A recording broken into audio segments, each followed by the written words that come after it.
What's going on, everybody? Welcome back to another episode of the Morning After, where we had a way better slate this week than we did the previous week. Man. Um, I mean, we're on a bye this week, so I ain't got much to say. Nah. This boy said I think y'all went on the road and had a good game and won. Nah, this boy said he was on a bye. That's crazy. Yeah. That's crazy.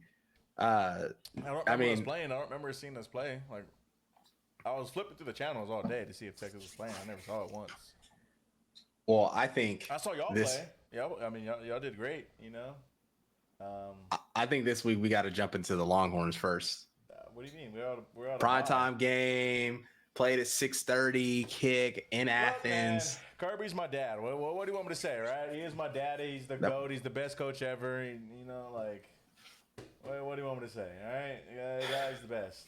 I don't know. I mean, they whooped her ass in every single category you can think of. You know, I mean, I don't even know where to start. It's gonna piss me off. I think the main talking point really of this game. The main talking point is just how we looked coming off of. Yeah, I don't even think it's necessarily the game. I think it's all these other conversations that Texas fans have been having this year, and even just like in the last couple of years when Sark's been in these biggest games. Like, I don't really think, like, if you lose to Georgia, okay, like, I mean, it sucks. It'll be your third time, similar rosters, mono and mono, but it's just all the other things that we've been preaching the last couple of weeks and really this year with Texas. That's kind of just like, it seems like, at least to me, it seems like Texas is kind of either they're young, so I'm not going to say this is accurate, hit their ceiling as a program, or there has to be some kind of like real self-evaluation in the mirror from like not only Sark, but like the rest of the staff too. I would say as of now, that's accurate. Yeah. I mean, we've projected upwards since he's been at the University of Texas. You know, every year we've gotten better with the exception of this year. So with that being said, you could say that's an accurate statement as of now. Yeah, we're young, but, you know, so a lot of other teams who are doing great. I mean, I feel like Ohio State's kind of young too. I mean, offensively maybe. Ohio State's young. We're pretty young too. Like most of our impact players are young guys. I feel like Oregon. Like the key positions. Yeah. That's what I'm saying. Like, I mean, yeah, even our offensive line, 3 freshmen right now. You know, it's like. So I mean, young, yeah. Overall, you know, it was just a piss poor game. Offensively, and that offensively isn't even due to Arch. I thought Arch played great with the exception of the pick, but you know, in a game that was that fast and the ball just got away from him. You know, that was really it. But I mean, we turned around and got a pick as well. So I thought Arch played really good. His completion percentage was just below 80, and that's with some drops. So I mean, that tells you how accurate he was throwing the football. Yeah. It's just, I don't know, man. I would like to think that the game is differently if we catch some of those balls. You know, Wingo with the first down that he just dropped down. Wingo on the deep pass. You know, that sets up there us on like the 10-yard line, the 5-yard line. I remember exactly where it was. I mean, y'all probably score on the first play of the game. Like, it was blocked up well. Y'all obviously ran that multiple times, but I liked how y'all got to it. Y'all kind of changed the look. Same play, but it came out of a different formation, and it was it was there. So a lot of just mistakes on that end, costly mistakes like that is what ultimately hurt us.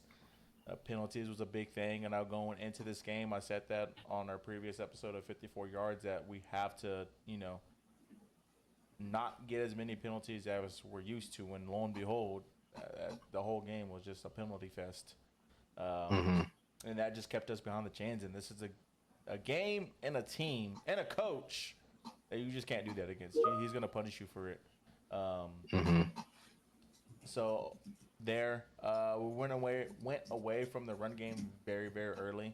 I felt like we had success early on, and then we just kind of stopped running the ball. I don't necessarily know why. I feel like down 11, because we're down 11 majority of the game. It wasn't until the fourth quarter is where it got like blown wide open.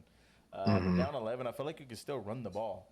Like, it's not you don't have to push the ball downfield. Like 11's not that many points, especially in college football. NFL, maybe understand, but in college football, with a quote unquote offense as explosive as ours, as offensive guru that we have, and I'm quote unquote still, it shouldn't be an issue, like pushing the ball down the field. So I don't think you need to like try to do that every drive. I feel like we run the ball and like get positive yards and control that side of it. I felt like we probably could have got more points than what we did. But I feel like just kind of felt how I did as a fan. Every time we went on the field, it felt like we had to get points. Like that's just how the game felt. Like if like, we have to get points here, we gotta score here, because we're down 11 the whole game until the fourth quarter. But it's like if our defense didn't do what they did, the game could have been over very quick. The defense settled in and got some key stops and made big plays. And then, we go on offense, just didn't capitalize. And that's why, for me, that's kind of why it felt like every possession we needed to score, because you just didn't know when they were going to score again. And man, I'm looking at Nash. Go ahead. I felt like this game was a lot on the receivers. I felt like the blocking was actually pretty good. I mean, take that as you will, with Georgia being, one of the lesser pass rushing teams. But this is the best. All right, bro.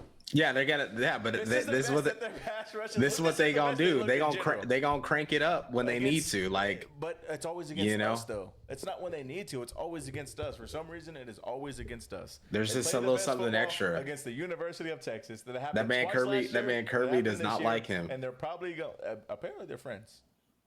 I believe it. So, I just think he's like he just had to make a point. I mean, we saw it in the press conference. Said we pay people too, but we're also physical here, which he had to make that jive because, you guys got Justice Terry and some other guys out of the state of Georgia, So he's trying to, it's going to, if you're a Georgia kid, you got to look at it. It's like, yeah, Texas, they've been winning. They've been doing good. I might get paid, but I might get paid at Georgia, and they got Texas number, and I'm from here. I think it was like a statement game. It's like, if you're from the state of Georgia, you leave, we're gonna beat your ass. Is really what he was saying. The only thing that wins that recruiting battle is we win the Natty. Oh, 100%. But even then, it's like that game. It's like, all right, cool, whatever. We just won the Natty. Yeah, but even then, he's won Natties though. It's not like it's a he's the best coach in college football right now. Right now, yeah. Him or Ryan Day. Yeah. If Ryan Day repeats, I'm gonna give the edge to Kirby just as of now, but he's just won more titles more recently. Was he have 2, 3? Kirby has 2. He's coached in 4, 2, or 3. He's coached in 3. He lost to Saban, and then he beat Saban finally and won, and then he obviously beat TCU, and some interesting stats that came up real quick. I thought the offensive line played actually very well this game. Like I said, take that for what you will with the way Georgia's been playing defensively this year, specifically the line. But Arch had time to do stuff, and I felt Arch played very well this game. I felt like he went through his progressions very well. He processes it very fast. And he looks very comfortable in the pocket now compared to early in the season where it kind of felt rushed and he felt like he had to run and get out of the pocket. He stays in the pocket majority of the time, and even when the pocket is collapsing, he will move up and around, but he never his first instinct isn't to run, and his eyes are always downfield. I texted you during the game. The kid's gonna be great. And he's tough, man. He stays in there. He gets hit. He gets back up. He's durable. He's been getting killed, so he's tough. Next year, he'll be really good. I think. Thing is he knows he's gonna get hit, but he stays tall in the pocket and delivers a strike. Versus other quarterbacks are probably gonna tuck it and run. And I'm not trying to throw jabs here, but like Mateer, as soon as that pocket collapses, he's quick to just, even when the pocket isn't collapsing, Yeah, he's quick to it's just hit or scramble miss out, because there's times where he does sit in there, and there's times where he has a clean pocket and panics. So it's like it's hit or miss, you know. And so like for such a young quarterback to do that, just to know that you have to stay tall in the pocket and know that you're going to get hit, but you also know that you're going to deliver a strike to your receiver and then get the first down or plus yards, like that's just such a veteran thing in my opinion. No, 100%. And so yeah, I mean, I feel like this was wide receivers, man, dropping the balls. Play calling wasn't that great offensively. I mean, I always hate to say that because I feel like that kind of discredits defensive coordinators a lot. For sure.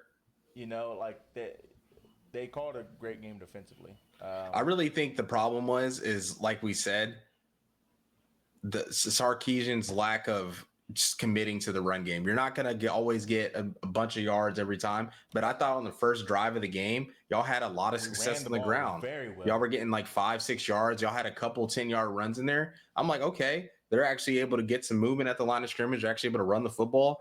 And then, as soon as y'all took the lead, I mean, you score on the first possession, you kick a field goal. But it's like as soon as y'all go down, you decide to just like abandon it. Arch has 43 passes on the day. So the more you throw the ball, the more opportunities there are for turnovers, whether that be a strip sack or interception.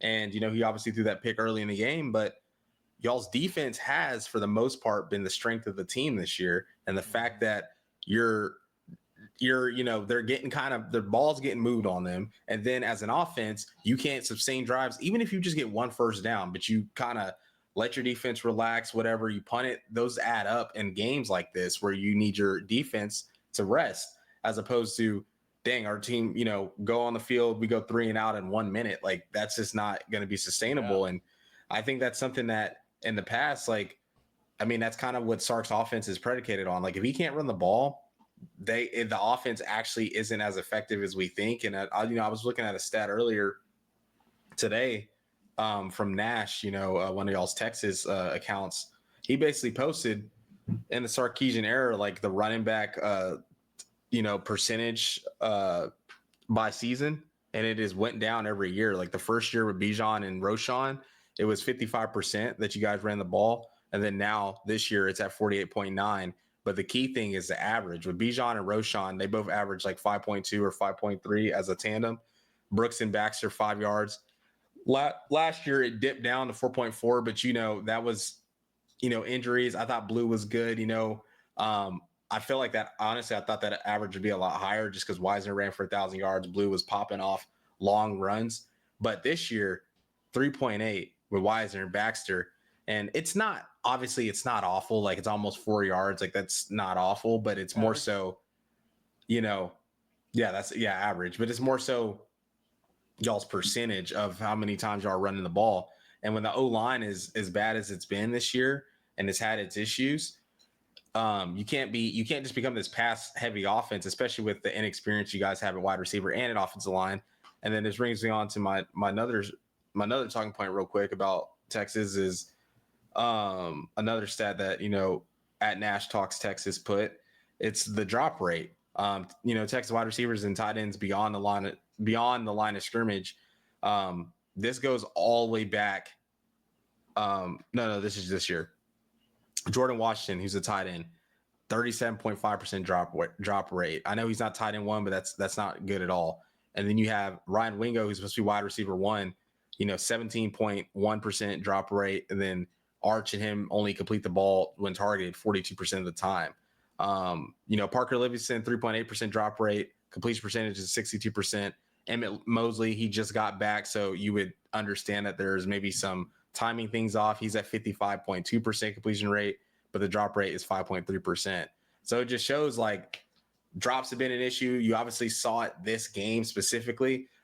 I don't think people were really talking about it that much because when you guys were having drops, you were winning and it was against lesser competition. So it kind of got masked. But now in these massive games, the only one that we have really talked about was Wingo. Just because of what he was supposed to be. That's why. It's like if he probably catches half these passes, we're probably talking about him in the top 5 wide receivers right now in the country. Yeah. I mean, he has the burn to, take Yeah. off on teams, and I mean, he has the tool set to do it all. But I mean, when you and it's interesting too because how how unready are these young guys? That's my thing, because you have what we have 5 receivers on there on that list. Two tight ends. It was basically everybody that gets like massive snaps. It was But how many people one, total? About five? four receivers, two tight ends, So six six people. people. Okay. With even four receivers, especially with Wingo. Obviously, um, you don't want to take out, I guess, your quote unquote star wide receiver, if that's what you want to call him, or at best wide receiver, which, I guess he's kind of labeled just because of what he's supposed to do, like a Ryan Williams.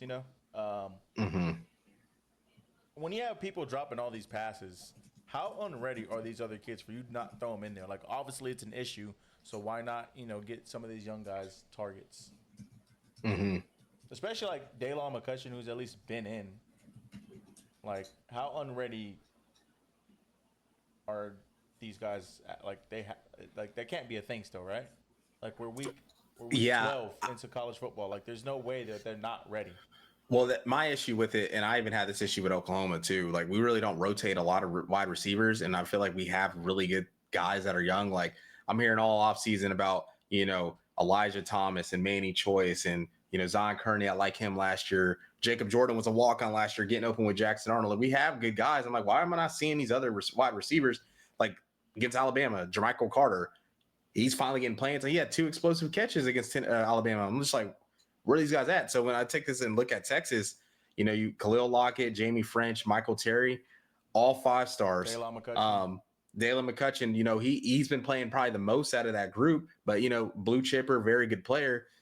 And in my opinion, I know Sark is loyal. I know he likes to go with his guys. I really don't even think even DeAndre Moore has done enough this season to kind of be like a bona fide starter, Yeah. to where at least to where maybe you do start the guys you have, but maybe their snap count is cut down significantly to where you can kind of, at least get these 5 stars.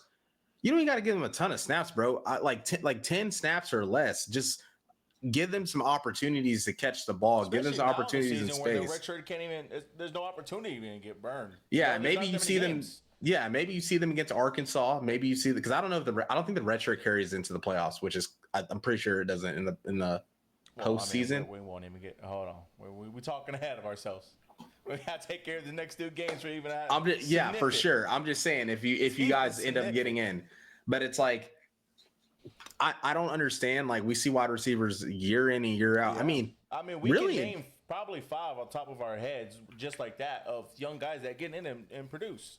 Well, really in college football these days, like I think every position, quarterback, even if the situation's good, you can come in and produce. We're seeing it right now at Cal. We're seeing it right now at Michigan, at quarterback and even offensive lineman. Like we're starting two freshmen at tackle in the SEC, and they're both holding their own and playing really well. And it's like, bro, it is what it is. Like if these guys are as talented as they are, iron sharpens iron. Like I think they should get opportunities, especially with you haven't really had anybody just like completely emerge. And I feel like the only player you could probably say is Wingo, but I feel like that's just because he gets a ton of volume, a ton of targets, a ton of opportunities. So yeah, I think that's frustrating as a Texas fan. Like I would be frustrated. You bring in this, you have the number 1 overall class, you bring in these wide receivers, and you don't really see them play in meaningful games at all. Like, yeah.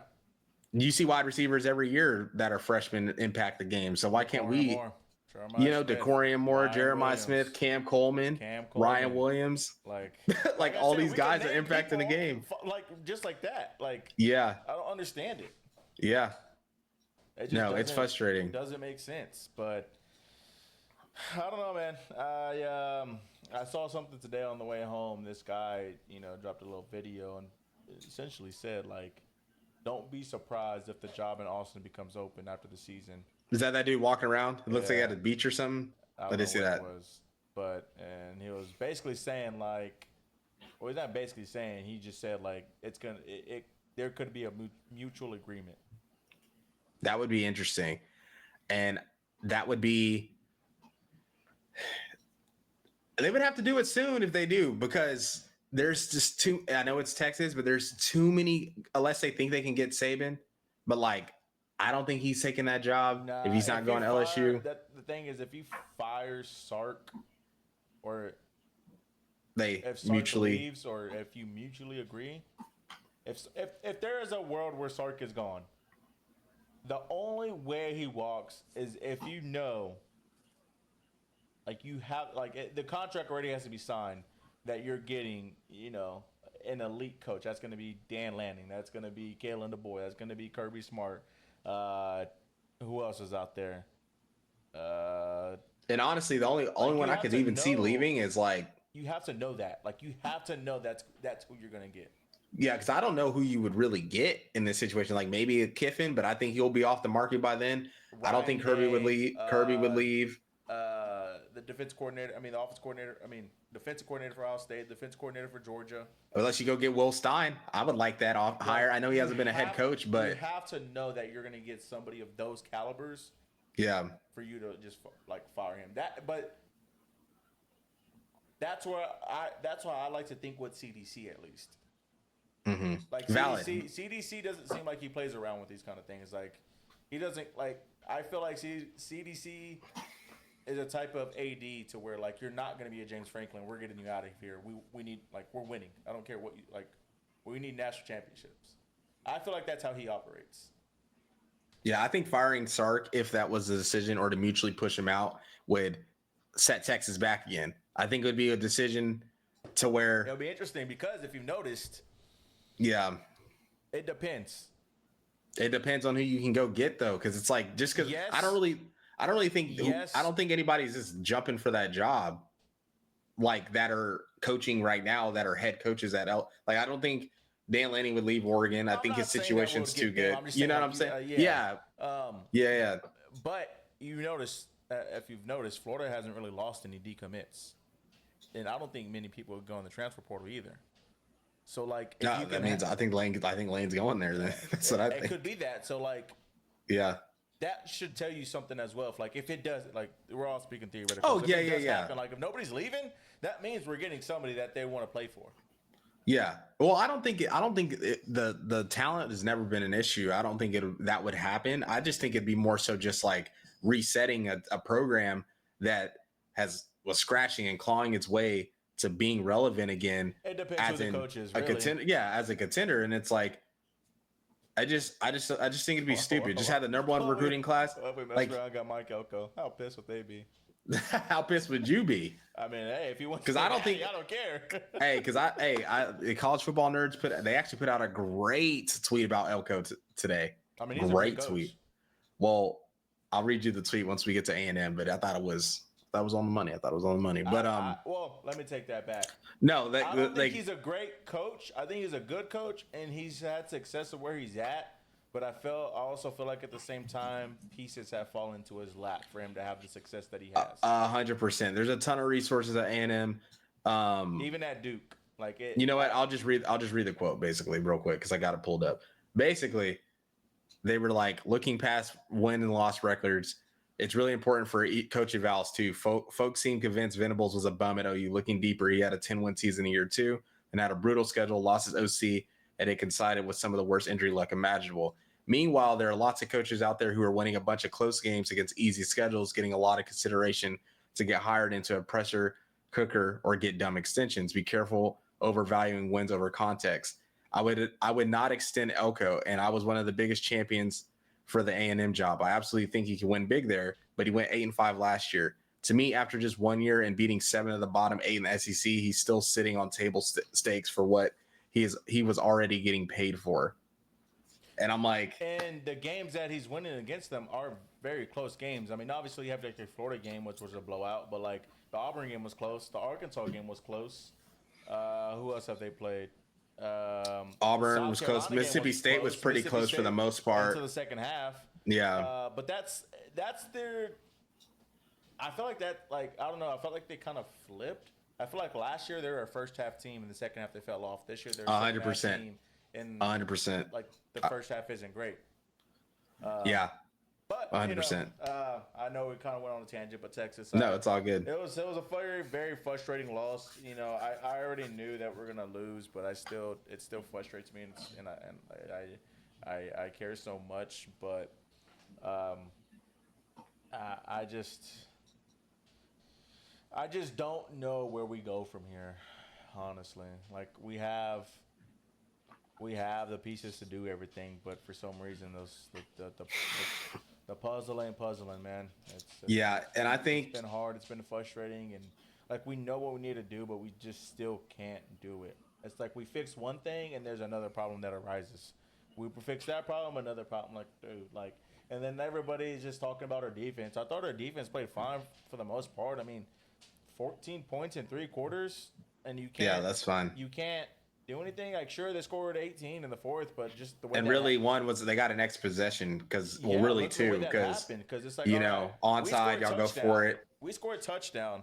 After we scored, I already knew Georgia was going to score a touchdown. I already knew that was going to. That's just the way it goes. And then y'all didn't have the ball for a long time. Yeah, they scored a touchdown with I think like 9.5 minutes left in the fourth quarter. Then they go on onside kick. And then they recover it, and they just drive down. I think we got the ball again with like 4 minutes left in the fourth quarter. Yeah. And we're down 18 points.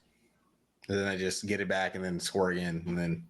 Yeah. And it's like, it's because we went 3 and out because we had to. Well, we went 3 and out because we had a good return, and then they called it back for holding. And they were on the 10, and we had to go 90 yards to score, and then we're down 14 at that, or 21 at that point, or whatever it was. Mm-hmm. And we just go 3 and out. And we got a punt, and then they have short field, and they just run the ball and score again. Yeah. I mean, it's tough. It's a tough one, and the penalties, all those things. Got a stat from a friend. It's gotten worse every year. Yep. In 3 meetings, I sent you a stat. That Todd McShay read off. 83 rushing yards and 72 attempts in the 3 games, which is absurd. Like when I read that, I was just like, that just can't be true.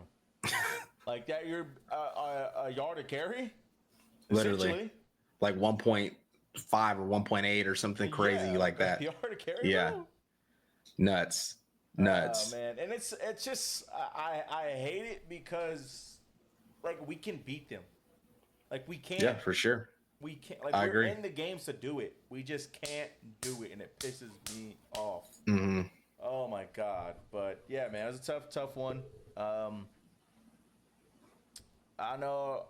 Like I said, I already knew that we're gonna lose this game. I said at the beginning of the season, like going to Georgia, it's never easy to play there. They already lost this year to Bama. Like they're not obviously gonna lose again. That's just unheard of. There's a lot of variables that happen, but it still hurts. It still sucks, and I don't ever want to lose. Even though I at times I feel like we will. But hats off to Georgia. Hats off to Kirby. They play a great game, man. They're the more disciplined team. They executed when they needed to, and they got the job done. They played all phases of the football. That's what you got to do and win those type of games. No doubt. As much as it sucks, but hey, hopefully make the playoffs, see them again, and beat them in the playoffs. Yeah. That's all you can hope for. That's all you can hope for. That's A&M's y'all's new Super Bowl. That's, for me, my new Super Bowl. Okay, got you. That's their Super Bowl. A&M is us. Me, I need to be Kirby. I need to at least see it once. Valid. Enough us, man. Hey, man. We like the matchup. Listen, bro. We like the matchup. I like the matchup. I watch tape. I try to tell people, man, like, bro. Hold on. Before that game was like a SEC great game. That's though the last two games we've had, Tennessee and this one, been absolute cinema. Fireworks, Big Ten, man. Amazing, stressful as hell, but it is way more fun in this conference. Bro, that game was phenomenal. And man, shout out to Alabama, man. I respect that program. How can you not? I respect DeBoer. How can you not? And you feel really good when Ty Simpson has been so efficient all season long. and we made him look human that game. He like I said, he was going to get some yards on us. He still threw for a lot, but I love the adjustments we made in the second half. In the second half, he only had 80 passing yards. And like, yeah, that's like, oh, it's 80 passing yards. I'm like, bro, what he was doing? I mean, the dude had 31 attempts at halftime. Nuts. He was on pace for 62 attempts. So the fact that we were able to make adjustments in the second half and really Alabama, they had some deceptive plays. I mean, they had one play where he was acting like he was tripping over himself, hit a tight end leak, which we got to take that play away. I mean, we've been killed with the tight end leak the last 3 weeks. Ole Miss, that's such a good play. Ole Miss scored a touchdown with it. Tennessee scored a pop pass with it. Alabama scored a well with it. So professional courtesy, we gotta figure out a way to dial that in and take that away, because in the playoffs, if we get there, or even these next couple of games, like it's clearly teams have been running that. We got to win out. Not gonna say a lock. We're not gonna say I'm a lock until we get selection Sunday, and I'll see us in there firmly in there. Who's beating y'all? Everybody's stuff, man. Missouri, LSU still LSU. Missouri, no. I like the matchup, but listen, I would say I would be, and I'm not going to jinx us, but I would say just from a team standpoint, I would be more worried about how this team has handled success if they didn't have the season that they've had.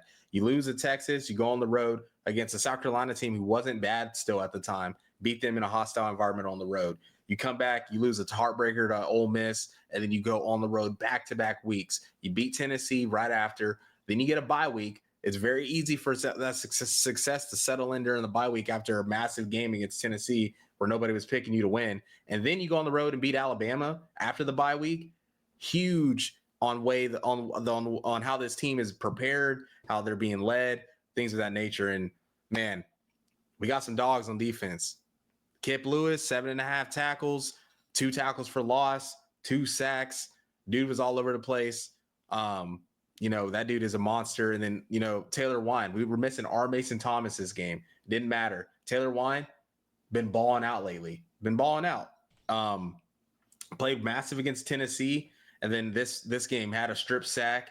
He's been having a really, really good season. I mean, he's on pace. If he can continue to do this next year, I think he'll be a first rounder, because I mean, the way he jumped over that line to block that kick, man, I was like, this dude is 275, 6'5" with this kind of athleticism. Like, blue collar guy, 3-star, diamond in the rough. That's the guy we got because Colton Vasek decommitted from us, and that's who we got in place of him. And looks like it worked out for us, But Tate Sandell, dude's making everything 52-yarder nails. I mean, the dude's locked in. He's dialed, massive. And then we just forced a lot of those turnovers. A lot of the Ty Simpson, hadn't been making many mistakes, but we heat him up, throws right into the, most quarterbacks that tell you to throw into the blitz. Brent brings a safety, puts him in the flat, and then has the corner jump the slant. It's kind of like a bracketed coverage. Beautiful disguise by Brent. Pick that off. The Bowen, Eli Bowen, another massive play against Alabama 2 years in a row. His brother last week had a pick. I mean, the Denton Geyer boys are showing out. That was a huge turning point in the game, because before that, Reggie Powers lit up the running back. They fumble, and then Kobe McKenzie don't want to fall on the football trying to pick it up, and then they end up recovering it. But ball don't lie. Get a pick six next play, and thank God he didn't recover it, because I don't think we're scoring on that drive. Offensively, and another strip sack. We got another pick in the red zone, but they called PI on Caden Caden Daniels. I thought it was PI, but the ball was not accurate. It was not even. It was thrown right to RSJ. Like, I don't know, whatever. But and they ended up scoring, right? Yeah, I think they did. Yeah. But all in all, man, defense. I mean, they won us a game. They've been playing their ass off. Cortland Guillory. I mean, the dude held Ryan Williams in check. Offensively, I thought we did some good things. I thought we did enough. My concern with the offense is I just think right now that Arbuckle and Mateer, I think Arbuckle's calling some good things, but I think Mateer and Arbuckle, I think they're calling plays to not mess up. They're not really being super aggressive with the football. They're not really taking a lot of chances. I do think Mateer made some great throws when he had his feet set and whatnot. But I think with Arbuckle and Mateer, I think Mateer is a streaky quarterback. I think he's a quarterback to where, because he had one of those drives. He had 2 really good throws, and then we take the ball out of his hands 2 plays in a row. Then we get in 3rd and 12, and then you try to make him throw again. I think he's the type of quarterback to where when he gets hot and he starts feeling it, you just got to let him. You just got to let him go. Like I think he's that type of player to where if you can see some success with him, you got to just let him continue to feel on that and play on that because he's literally a gamer. Like that's what a gamer is to me. Like they get in these, streaky moments in a game. They turn it on in certain moments of the game, and you got to kind of let them take the game over. He's just interesting because it's like talented as hell, man. If he can just get his mechanics down and his vision, well, like at the beginning of the season, he was just lighting it up. Bro, and even against good teams, he did against Auburn and Michigan. So that's why I'm like, just like, bro, he can't even get 150 yards. But you're and I think it doesn't matter.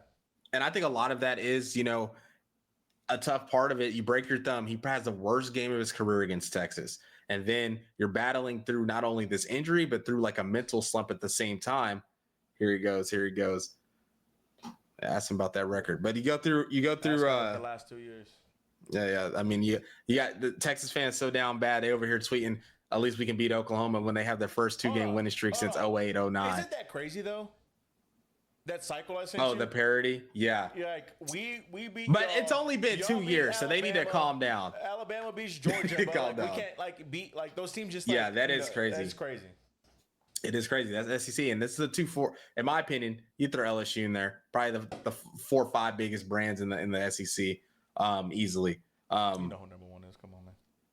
Yeah, for A&M, but absolutely not. But yeah, I think offensively, I think that's just been that issue. Offensive line playing great. Xavier Robinson, he gets hurt in this game. He gets banged up. I liked how he came back in the game. Torrey Blaylock. You need to have a word with Price Picks. That shit's rigged, bro. Line was 44, rushes for 34. Gets hurt. Come on, man. But hey, it is what it is. Satanga played well. I mean, he had a really good return. That's how we got the first points of the game. He returned it for 42 yards, and he made some clutch catches as well. Kanik has some nice stuff over the middle. But man, all in all, played really good. Just continue to do better. We didn't turn the ball over. So there is improvement on the road. That was the name of this game, was turnovers. Yeah, they beat you on every category, but y'all won the turnover battle 3-0. You're going to turnover battle and special teams. Because on special teams, we had a massive return. We made them fumble on a return. We made a couple kicks, a long one. We blocked a kick. We punted the ball well. That stuff. That's these factors in these massive games. Is that and excited for this week. I think in order for us to make a run in the playoffs, I think our defense is good enough for us to make a run. We need Mateer to get close to where he was at the beginning of the year. If he can get close to that, I think we have a shot against anybody we play. But that's not going to cut it against these top teams in the playoffs. So, but I believe not running the ball ain't going to cut in the playoffs either. I believe he can get it. And I thought we were running the ball fine, but we also didn't have a ton of possessions because of all the turnovers in short fields and stuff too. It's like A&M too, we'll get to them, but with Marcel being inconsistent as he is, and the kicker missing as many field goals as he does, that's not going to cut it. That's a recipe for disaster. You're going to lose. And that's with any team. I'm just using them because that's what they are. And the same with y'all. If Mateer can't throw for that much, you're not going to win with us. If we can't run the ball, we're not going to win. And it's been proven. So once the playoffs comes, you have to play your best football. You just have to. Now you could 100%. get lucky and have Penn State plays SMU. Even if Penn State doesn't play their best football, they're still going to win that game. Mm-hmm. Stuff like that. Boise State versus Penn State. But for the most part, I feel like especially this year, you're going to have to bring your best football. And if you don't, you're not going to win. Yeah, 100%. 100%. But yeah, man, on to these next couple games. Moneyline Cam. Which game are we on? I don't even got it pulled up. Oh, yeah. Moneyline. I tried to tell people, man, if you're on Twitter, man, get on Twitter late in the week. I'm posting on Opinionated Sports because Carlos was on my ass. So I'm posting on there. Posting, because you said I was doing, self-promoting, posting on my own Twitter. But I was like, we got the followers on there, so I'm just trying to help out the brand. But no, was trolling. Man. Man, listen, massive game for Clemson, massive game for Dabo, but also just shows how bad the ACC is. This is a team that was, I think they were the highest ranked team in the ACC at this point, and they lose to Clemson. Clemson, man, I mean, Clemson really should have lost this game. Clemson really had so many chances to really kind of run away with this game. They get stopped on 4th and goal, I think twice. Louisville's kicker, dude, was buns. He needed to go hang out with Bert Auburn and I don't know, someone else, but that dude is not good. But man, shout out to Clemson, man. I'm happy for them. I'm glad they won. And it's gonna set up a massive game with South Carolina because South Carolina is eligible, and I think Clemson got both. I think they're 6-5, but South Carolina is gonna. That's the biggest game for South Carolina is against Clemson coming up. I believe. Oh, Clemson's 5-5. I believe so. Okay, so like massive game. Like South Carolina doesn't want nothing more but to ruin Clemson's season and have them not go to a bowl. So that's gonna be a huge game, and it'll be a good game because both teams are still very, very talented. Like I know the records aren't great. Who? Clemson. Who are they playing next? Furman. Oh yeah, they're going to a bowl. Another late like this weekend, bro. Like there's a ton of these late bullshit ass games. Not much to watch this weekend, but being a USC fan, come on. For sure, I actually would like USC to win because might need to see them. Anyways. Yeah. I need that. Yeah, man. I didn't think Clemson was going to go on the road and do it. I really didn't. And Louisville hasn't been playing bad. They're obviously not a great team. I feel like they kind of put some ACC teams in there just to put them in there. But I didn't think they were a top 25 team. Maybe on the cusp, maybe like 25, 24. But at the same time, I didn't think Clemson was going to go in there and win just because of the way they've just looked all season long. It's been very inconsistent. But huge road win, for them, and huge game for them. And as bad as the season they're having, you always want to be bowl eligible. That's always the goal. So he's going to be going bowling. Unless they somehow, some way don't win against Furman, and if that's the case, you got some serious questions to answer. But, yeah, man. Another Friday game. It wasn't much of a game. I know we wanted the spread against this one, but Oregon was just too much for these boys, man. Final was at 42-13. Yeah, and they finally got Sadiq involved, the tight end. They got him a lot of targets, and the Oregon looked good, bro. They looked like how we thought they would be. Just fast, kind of dominating, just a lot faster than the team. And I asked you, what are your thoughts on Oregon? Because they're an interesting team, in my opinion. I feel like they can compete with anybody, but at the same time, I can see how they would lose to like the better teams. For sure, like they have the talent, they have the roster. I think their issue would be just Dante Moore and his inexperience. I think that's probably would hold them back. And I do think defensively they're not as good as some of the other like elite teams that will be in the playoffs. So like obviously it's different because it's Ohio State, but like I feel like this Ohio State game wouldn't even be close. Yeah, that's just what I'm seeing. I would agree. I mean, look what happened last year when they had probably a more talented team last year. I mean, you think about quarterback, I don't think he's more talented than Dante Moore, like from a ceiling standpoint, but Dylan Gabriel played so much football, was a Heisman finalist. And then you have, good receivers, like good backs, like good team. They were number 1 overall seed. And when Ohio State got it clicking, blew them out in the Rose Bowl game. Was not close. So no, not at all. Yeah, I agree. I mean, I think Oregon looks good, man. I think, I'm super excited for the USC game, and I'm glad we play at 11, so I can like lock in on that. Y'all play at 2:30, so you gotta, But I'm hoping we take care of business, but we'll see. Our best defensive players out, so yeah, and they do kind of their offense is kind of potent. That shit is, and I mean they've had a bunch of close games. That's the perfect guy that you want going against that quarterback. Yeah, which I was gonna touch more on it on 54 yards, but. That's the player that you want on the field versus that guy. Yeah. Oh man, shit sucks, man. Yeah. Next. Yeah, this game was not close, man. Pitt Notre Dame, and it sucks because they hyped this game up. Man. They hyped this game up because Notre Dame got on payroll, and Pitt is not good, bro. They're not good. They're good. They're good, but like they're not good for what what we were trying to hype this game up as, and it's just frustrating because they do this and give Notre Dame the spotlight, and then Notre Dame looks great on national TV, blows this team out, this and that. But man, knowing this game was gonna be a blowout once that coach said this isn't a must win, bro. 100%. That's when they know the game was over. 100%. And then Pitt was just pissing me off, bro, because OU was playing on ABC right after, and they kept trying to throw the ball to the end zone with like 30 seconds left, and I was like, bro, this game is over, bro. Even Marcus Freeman was on the sideline, like, what are we doing? Like, let's go ahead and close this out. But one thing I will say, Jeremiah Love deserves to be in New York. I think he is a Heisman finalist. That dude is so good. Yeah, go ahead. Jeremiah Smith or I lost his name. Give me 1 second. Ahmad Hardy.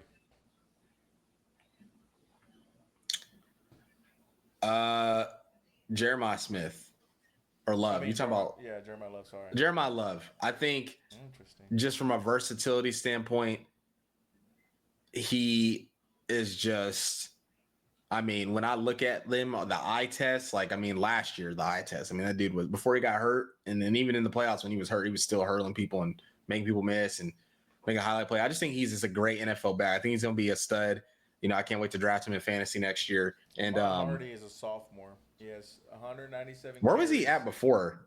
Remember I said he went to Texas State? He was at Texas State. Yeah, he was at Monroe. Yes, he was at. But I remember him playing against Texas State. I do remember him at Monroe though, because he was nasty there. Then I remember he entered the portal. Yeah, he's a stud, bro.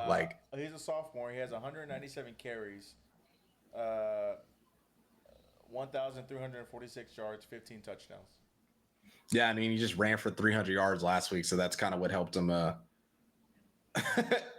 go way up there. But yeah, I mean, just from a prospect, Love for sure. I think we'll see what Hardy does next year. But obviously he's going to be good too. But I think Love, like, I mean, the spin move he hit, still having full speed, scoring a touchdown. I don't know if Ahmad Hardy is doing all that. I just think he'd just be running past people because I don't know. He's good. We're going to see him this week. I'm excited, but yeah, sure are. Yeah, I mean, this is my favorite week, college football. Yeah, we'll see, man. BV, man. That's I like the matchup, man, and I hope favorite week, man. I hope we just aggressive. Our Bruck will be aggressive. Just throw that bitch downfield, man. We gotta put a statement on statement game. We wearing the Unity jerseys too. Yes, sir. BV got the start on his calendar. He for sure does, man. Oh, for sure. Come on, this man didn't even acknowledge him last year. This man BV is a psychopath. I know BV is a psychopath because that man brought the can of whoop ass against Alabama. I was like, oh, he's acting different. I like this. And BV's tenure. I'll just say this. Yeah. That would be an Oklahoma thing to beat Alabama and lose this game. 100%, but this team has not shown. What I'm saying, and BV's tenure, that would be for sure. That's how I was feeling, this whole season. But they've just shown they can handle success. I mean, the Michigan win, Auburn, like they've shown they can play these emotional games. Yeah, like we lost to Texas, but we weren't even at full strength. Like it is what it is. And they don't want to call flags. Screw Notre Dame. Notre Dame's going to get in. I think their last two gaams are literally cupcakes. Syracuse and hey, Fran Brown, please, bro. Please. Stanford. Like, come on. Fran Brown, please. Andrew Luck, go suit up, man. Go ahead and get the boys out of there. A lock, as much as no, they're not a lock, bro. If Miami wins out, and if they're going to have the head-to-head, they're going over Notre Dame. They're a lock. Okay. If Miami wins out and wins AC, and if we get more SEC teams in, they're not a lock, bro. If Miami is that, if they're deciding between Miami and Notre Dame, and if they put Notre Dame in over a team that beat them, I will literally crash out. I would literally be like, no, it won't. They can't because they can't. They can't do that because they're going to completely devalue head to head. They won't do it. They won't do that. And if they do, completely devalued head to head. They contradict themselves all the time. Yeah, but it's different They'll say, ranking. Because It's different ranking them, and then it's Selection Sunday. Like, bro, what? Like Selection Sunday, if they do that, joke. They gotta go Would be a to Virginia complete Tech and Pitt. joke. Yeah, no, I can see them losing both those games, or at least one. The Pitt game, and Pitt. I can see them losing to Virginia Tech. Boy, they just got James Franklin. They about to be juiced up. And they have Georgia Tech, who's in first. All right, if Pitt beats Georgia Tech, they're for sure playing the hard out against Miami. Because they'll go to the championship. For sure. So I don't know, but Miami just has the best roster. They turn it on. They do in the ACC. They're like Tech. They just turn it on. It just No, they don't. But anyways, you're as good as the weakest link, and we all know who the weakest link is. Hey, wait, that boy Carson Beck, he about to. I was checking my season long. He ain't even throw for 300. I was looking at my season long parlay, bro. Imagine him walking up on you with a shiesty, boy. You laughing, bro? Like you ain't scared. Bro, hey, hold on. My season long parlay looking kind of nice. That boy Carson Beck, he did for 290. Season long with Jaden Knott? Nah, I got some insider. He might be getting some burn this weekend because it don't matter. The season's over. You got to get like 600 yards just to hit it. It goes into the playoffs and the playoff race. It might have just been. That's what you said the other day with him, and he didn't even do nothing. It might have just been the best coaching management of a roster of all time. Xavier Robinson gets hurt. Devontae Barnes is probably transferring, so that's why he's been redshirting. Tatum's probably going to transfer too. I got paid. Come do your job, and he gonna go crazy. If I plays this week, if I starts this week, and if he go for 100, brother, we gonna be laughing because it's gonna be just hilarious. Like, of course. But yeah, man, sorry about that. I mean, you got to get in with. I don't have that much faith in the Marco. Yeah, man, DeMarco, man, he might be on the chopping block. Yeah. But next, that's neither here nor there. We're already an hour in, so we got to zoom through these. Yeah, Michigan Northwestern. This game was fun. Close. It was close too, man. I was sweating because I need Michigan to keep winning, man. And me too. Bryce Underwood. He played pretty good for the most part, but I don't know what happened. The 2 picks. That's what happened, and then this game was cool just from like a spectator standpoint. They played it in Wrigley Field, in the Cubs Stadium, and there's a ton of Michigan alumni in Chicago, so it was basically like half and half. It was like a neutral site game, damn near, because obviously Northwestern's there.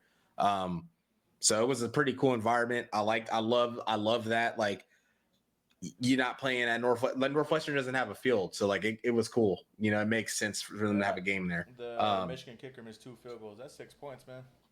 But the Michigan they close it out, man. They got a tough one this week against Maryland, but if they can get that done on the road and sets up for Ohio State coming to town at home, and Michigan they control their own destiny. They beat Ohio State. They're probably in the Big Ten championship. They only have 1 loss in conference, and then they lost to Oklahoma. They would need Oregon to lose. They would need Oregon to beat USC, and then Oregon to lose to Washington, and then they would need. They need. And then they would need Indiana. They need a lot. Well, that's all they would need, because they would have the head-to-head over Ohio State, and then they would play Indiana if Indiana wins out. They need Oregon to lose this week, or to win this week, and then they need Oregon to lose next week to Washington, which is very possible. That's just possible. But I don't know. But they obviously got to beat Ohio State too. So but yeah, I mean, even if they don't go to the championship, if they beat Ohio State, I mean, they will. There's a chance Michigan's playing for a playoff berth against Ohio State. So yeah. We already talked about OU, Alabama, roll tide, baby. Right. The man was saying that all week. I just had to troll, man. I knew y'all were gonna win. I actually didn't. Y'all were gonna win. I actually didn't know like what to think of this game. Like I could have seen it going either way. Yeah, that's kind of how I felt. I liked the matchup. I thought if we played well, like I said, we'd have a real good chance, and we did. I just trust Brent, bro. I do. And defensively.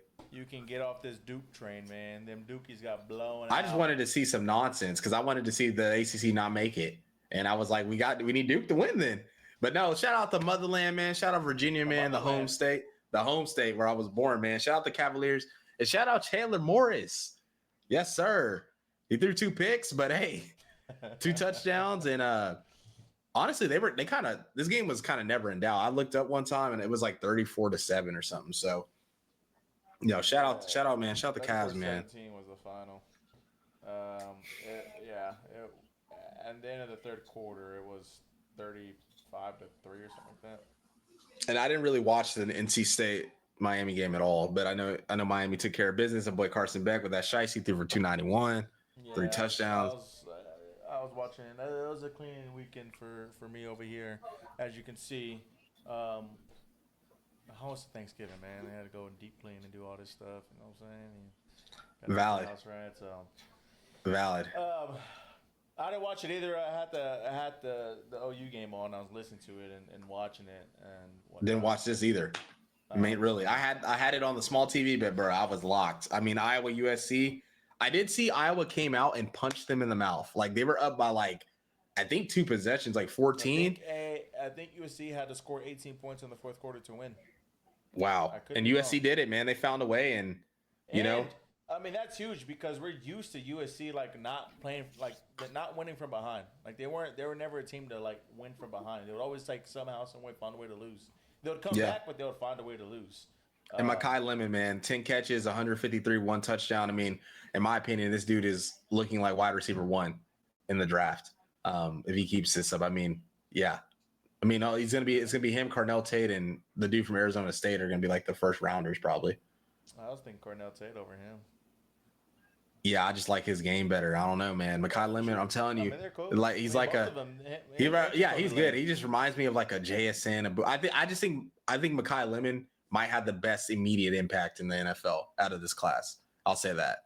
I think he'll go in and kind of do exactly what Ibuka's doing with the Bucks, just be immediately productive. So super excited for this guy's future. He looked like a Dallas Cowboy, man. You know what I'm saying? But, he looks like a New York Jet. I got Anthony Hill going to the Cowboys. I got Caleb Downs going to the Cowboys. I got Jeremiah Love going to the Cowboys. In a couple years, y'all are going to draft Cortland Guillory. Yep. Mm-hmm. Now I'll probably get Arch Manning. Y'all gotta suck for that. I don't know if he's gonna be suck. Well, I don't know if he's gonna go number 1 next year. He probably still will, but we are gonna suck. Yeah, but, true. Hey, your boy started tonight. Hey, watch out. Agent Zero Who? coming in the flesh. Who? Agent Zero. Oh, Overshow? Yes, sir. Nice. Nice. But then in the last game I did not watch this. I was watching UFC. I do apologize. So was I. Watching these Dagestanians do the same, stuff over and over again. If you were paid, weak, bro. Hold on. Let me ask you a question. If you were paid, this shit's weak. To win, that was your job, to win. Fair. Are you gonna win it by any means necessary? Sure. Okay. But I can't. What you're good at and they're not good at, are you gonna do that? For sure. Okay. But I can't wait because I was on the phone with Dana and he's finna, he said that I gotta cut this out and change it up and you hurt the fans. Islam. Yeah, because they were in New York. That's why. It's because they were in New York, man. Anywhere you hear them Islam chant, bro, he's the people's champ, bro. Valid. Okay, but TCU BYU didn't see much. It sucks because BYU did smack them, so it makes them look better. But how good does that make Tech look now? Absolutely. Hopefully Cincinnati can take care of business and do the Lord's work next week against BYU. Please just get them up out of there, please. But last thing before we won't touch on any rankings this week because on Wednesday the college football playoff rankings will be available for us to talk about. But last thing, breaking news. James Franklin just got hired at Virginia Tech. We have to break it today, obviously, because it's a massive news and good for him. Found a job really fast after getting fired. And it's not a bum job. It's a really good job. P4 job. This is a program that has had historic success. And I think hopefully there's some alignment with administration to get him on track. Same recruiting area, all that stuff. So I'm excited for this. I think he's going to succeed here. It will be interesting. I am interested to see it. I obviously I don't want the guy to do horrible, but What does it mean if it goes bad? That's my question. Means you just can't coach. What does that mean? Because Yeah. you say he moved the state down, still the same recruiting grounds. But would you rather go to Penn State or would you rather go to Virginia Tech? Depends on the situation, because if Virginia Tech can get it rolling. I'm asking you, would you rather go to Penn State or would you rather go to Virginia Tech? Right now, Penn State, but I think, I mean, you could make an argument, But he has to win first. when they're rolling, the jobs are probably the same. He has to do that first. Yeah, but I think he could do it. And I honestly think he can win fast there. Like, I think he could win next year there. Oh, yeah, he's in the ACC. Because he can get some of those recruits from Penn State. The portal is a thing now. And you're in the ACC. And, hey, if they can open up the checkbook and get a QB. Norris to Virginia Tech? That'd be crazy. I think he's going to Miami. Unfortunately, they're going to continue to do the same bullshit. I'd rather him just stay at South Carolina, because this would be cool. Just stay where you're at. Yeah. But yeah, can't wait for Dylan Stewart to be a Sooner. And a Cowboy. That's okay. Hey, Jeremiah Smith's a Cowboy too. All right. Oh my gosh. He's a Cowboy too. Y'all just need to go defensive heavy. This draft is great with edge rushers. Shit, go get R. Mason Thomas. Shit. Nah, we need DBs, man. Like, I feel like our line y'all need is everything, fine, but like our DBs are just DBs and linebackers. Really, y'all need like a true Mike. Yeah. Like Overshown isn't like a Mike. Like y'all need like a true good Mike linebacker. Y'all should have drafted Danny Sussman. We need to be honest. That'll fix all of our problems. He's gonna play. It will fix a lot. Position. Like I tried to tell you, it'll fix a lot. Safety, like elite safety will help a lot. It can help a lot in the middle of the field. But yeah, man, that was an exciting episode of the morning after. I will say this. Anything else? Cam might not agree with me, but this next episode of 54 Yards probably be a short one, man. These games just aren't ideal. There's not much to really talk about. It's a lot of, how these week before rivalry games are, man. It's just a lot of boring football. The best. I mean, I'm not complaining about it, but the best matchup is USC Oregon, which is a great matchup.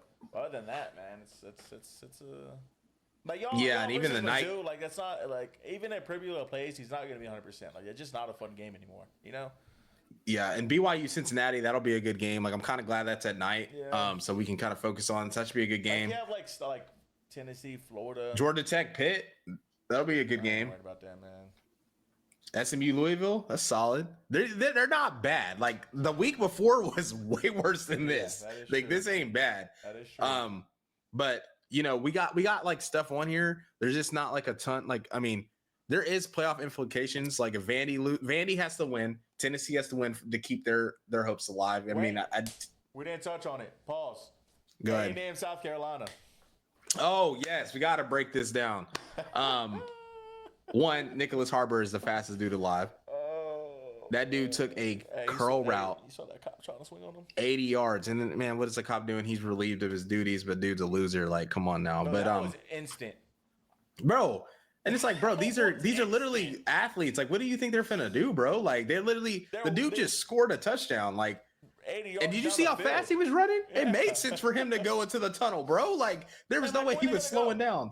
Where the players gonna go? They're playing a game, bro. You think they're just gonna keep going, take crazy, bro? And he bowed up on him. Like, come on, man. He was looking for trouble, looking for an issue. But Marcel Reed looked horrible in the first half, and he looked like a quarterback that we were saying that he could be. A guy that is prone to making mistakes, that won't play polished, that won't play precise football. And it put them in a hole, bro. And, kudos to A&M for fighting out of that and digging out of that hole, because they could have easily mailed it in. They could have easily been like, okay, this is our first loss of the season.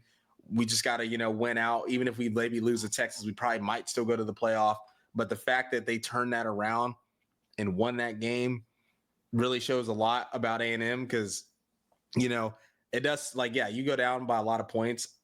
It doesn't look good, but the fact that they won, I'm not going to take too much of that into everything, because it's a long season. But the fact they're able to do that, I got to give them their credit. And man, that is his all-time choke job by Shane Beamer. And one, it was cool to see Dylan Stewart wreck the game. Like that's what it looks like when he is fully healthy. He completely took over the game in the first half, and then Sellers looked great in the first half, and then the second half they neutralized Dylan Stewart. Sellers was not looking like himself. And Shane Beamer, you're up 27 points. You go out the tunnel with the fist in the air, like an all-time photo. And the fact you blow this game, I would have not been surprised. I was actually surprised He said in he his did not get interview, fired. we beat these guys 24 points last year. I ain't worried about them. In the middle of the game in the first quarter, bro, or second quarter, or ended the going starting the second quarter. And I was like, okay, like that's a little wild. Like I know like you're whooping their ass, but like it's a long game. And the fact that he lost, bro, it is not good. It's not a good look. And I was dead ass surprised he didn't get fired because of the season he had, the expectations they had this year. And you blow a game like that, like I could have seen them making a decision. But hey, kudos to them. I do think his job's on the line though now. I do think he has to. I don't know who they play next. They play Coastal Carolina, so they're going to win that game. They lose that game. Well, the history. It's, I texted you. I didn't say A&M was going to win the game, but I pretty much said a lot of people thought they were. A lot of people picked this as a major, maybe an upset. Like, well, I'm talking about during the game at halftime when we're like, oh, it's 27-3. I didn't say A&M was going to win the game, but I was like, hey man, watch out, they're a second half team. And you're like, bro, you literally said there's no way they blow a four score game. I did say that, bro. They were up 30-3, and they didn't score a point. And I was like, all right. Because I was like, they had to play perfect. That's what I said. I was like, they have to play perfect to come back. They have to basically score on every possession that they get the ball because they'll probably be limited possessions. In my mind, I'm like, South Carolina is just going to milk the clock. That's what I would do if I'm up. Absolutely. If I'm an underdog and I'm on the road and I'm up 14 points, bro, I would be running slow. I would be trying to kill at least 3 or 4 minutes every possession at least. Get one first down and that would be my goal with that kind of lead. 14 points, I am chilling. Yeah, I am chilling. But the fact that that didn't happen, and they just let A&M score super fast too. Like that was the problem. Like A&M scored so fast. Yeah. So I mean, but yeah, man, it was a good win. That's abysmal, man. That's horrible. And they made the Sarah McLaughlin special. So I can't believe that, and it just pisses me off because it was A&M, man. These schools are not good, man. Like they're not a number 3 team in the country. Like a number 3 team in the country is not letting that happen. Yeah, like they're not. I agree. And I agree. It sucks because it's like they are a great second half team. They really are. They make great adjustments both offensively and defensively. Like I will give them that. But it looks. I just want to see it. It's the same thing with Indiana. I just want to see it against good teams. Like that's what I want to see. I agree. Granted, we have the same-ish schedule. Ours is a little bit better, as in harder. But I mean, you look at Auburn, and this is just SEC play. Overall, it's probably not a great win-loss schedule. But Auburn is 1-6. Mississippi State is 1-6. So that's already a combined 2-12. Florida is 2-5. Arkansas is 0-6. LSU is 3-4. Missouri is 3-3. Well, I saw this tweet today that they have like the 7th most top 40 wins. I was like, what? I was like, bro, there's no way South Carolina. How does that make sense? Like, are they basing this off of like talent of these teams or something? Like, where are they getting this ranking at? But is that not horrible? What? Like that's their opponents that they played was that. Oh yeah, that's bad. Yeah. Yeah, so it's like I don't like. That's why I want to see it against good teams. That's all. I want to see it against good teams, and that's not against us because we're horrible. We suck. But playoffs. That's anyways. I mean, the problem is with the playoffs is since they've found so many different ways to win the games, they can win multiple different ways, but they're also very beatable. So it's like you really don't know what to expect from them. But if you play a good team, like bro, imagine playing Alabama second round. Bro, they're not winning that game. Yeah. They're not. Imagine playing Ole Miss second round. Like, I don't know, man. It'll be interesting to see how it goes. But yeah, man. It was funny. I was also really hoping they lost too because they just signed Elko to that extension right before the game, and then for them to go out and lose that'd have been great. Also, last thing, hot take before we close it off, so we can clip this. Penn State won't hire a better coach than James Franklin this cycle. I don't think they will. I think that might have been a mistake. I think they might have jumped the gun, and I think I I don't think really it's a do. hot take. I just don't think. I There's think enough, I think this I don't think it's hire a with hot Virginia take. Tech is home run. I think it's a great I don't think hire it's a hot take just because I don't think there's enough coaches to go around to be able to replace that. for sure. Everybody's like kind of locked in. Yeah, unless if you can go get Matt Rule, but we'll see. We'll see what this He week just looks signed like. an extension, did he not? Yeah, he did. I think he did. Yeah, but I don't think that matters these days, buyouts and whatnot. So I mean, not. I mean, it kind of does with that yeah, because that you're spending probably at least $200 million, true. at least. So if you True. want to open up your checkbook to that, go ahead. You picked the wrong career field, man. Same. I agree. I do agree with that. But yes, we got a stream to catch, boys and girls. So if you guys are new here, be sure to like, comment, subscribe. Right on, Cowboy. I swear to obviously- God, if I lose today, I'm done. Obviously, you won't be able to watch this stream, but for future streams, go to live@assist.com/opinionated media. You can catch us there for NBA and NFL through the rest of the year. NBA as well. And then hopefully next year, maybe we can do some college. That's what we're working on. So, all right. Man. That'll do it for your boys. Opinionated. We'll catch y'all guys next time, man. They might be a little down right now, but as always, welcome. Boomer.